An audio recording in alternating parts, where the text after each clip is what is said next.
kepada seluruh rakyat Indonesia.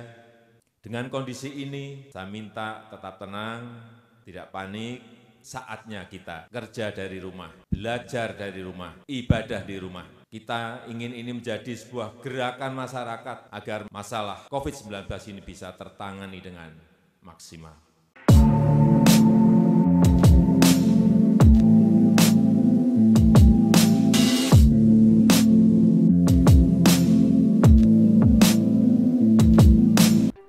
Selamat datang di channel Tuan Guru. Channel ini berbagi informasi seputar dunia pendidikan. Untuk membantu kami dalam mengembangkan channel ini, jangan lupa teman-teman klik tombol subscribe dan nyalakan notifikasinya. Terima kasih.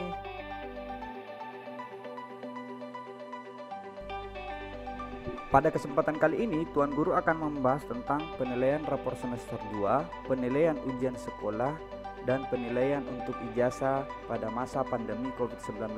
Semoga teman-teman sekalian bisa memperoleh informasi dengan baik di channel ini.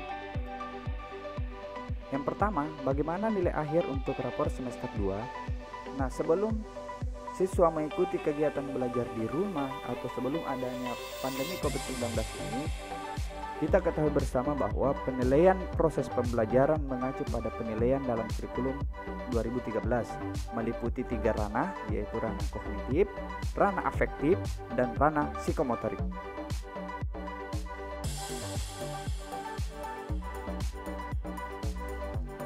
Nah, setelah keluar surat edaran Mendikbud nomor 4 tahun 2020, ada beberapa poin, ada 4 poin di dalamnya. Itu yang pertama, belajar dari rumah melalui pembelajaran daring atau jarak jauh dilaksanakan untuk memberikan pengalaman belajar yang bermakna bagi siswa. Yang kedua, belajar dari rumah dapat difokuskan pada pendidikan kecakapan hidup, antara lain mengenai pandemi COVID-19. Yang ketiga, aktivitas dan tugas pembelajaran dapat bervariasi antar siswa sesuai minat dan kondisi masing-masing peserta didik ya, termasuk pertimbangan akses ataupun fasilitas belajar di rumah masing-masing. Yang keempat, bukti atau produk aktivitas belajar diberi umpan balik yang bersifat kualitatif dan berguna dari guru, tanpa diharuskan untuk memberikan skor atau nilai yang bersifat kuantitatif.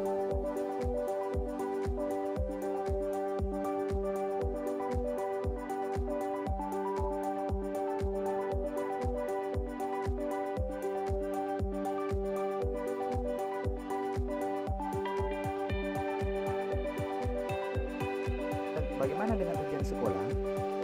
Di surat edaran yang sama dijelaskan bahwa ujian sekolah untuk kelulusan dilaksanakan dengan ketentuan yang pertama, ujian sekolah untuk kelulusan dalam bentuk tes yang mengumpulkan siswa tidak boleh dilakukan. Ini sudah dibahas pada sebelumnya ya, di surat edaran sebelumnya. Yang kedua, ujian sekolah dapat dilakukan dalam bentuk portofolio, nilai rapor, dan prestasi yang diperoleh sebelumnya, penugasan, tes daring, atau bentuk asesmen jarak jauh lainnya. Yang ketiga, ujian sekolah dirancang untuk mendorong aktivitas belajar yang bermakna dan tidak perlu mengukur ketuntasan capaian kurikulum.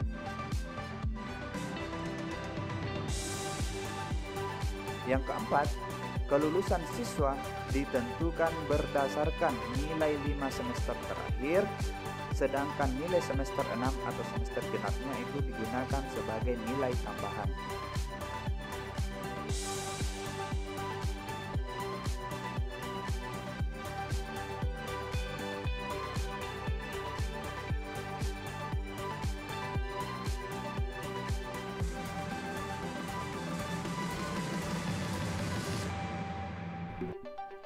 Nah, bagaimana penilaian untuk ijazah?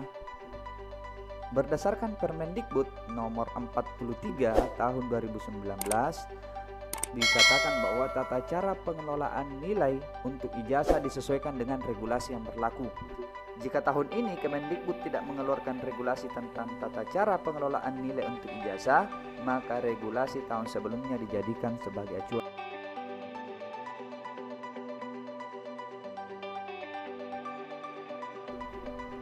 Setelah penilaian untuk rapor penilaian untuk ujian sekolah.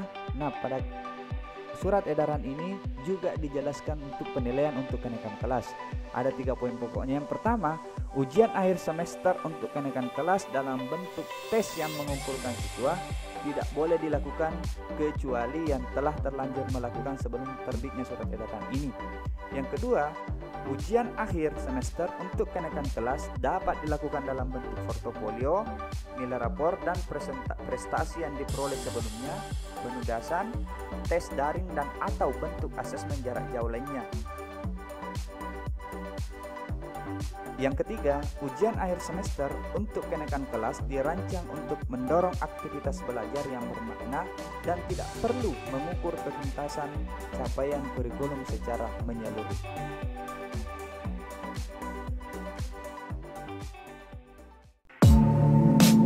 Jika informasi dan channel ini bermanfaat bagi teman-teman, jangan lupa untuk like, komen, share, dan klik tombol subscribe dan nyalakan notifikasinya.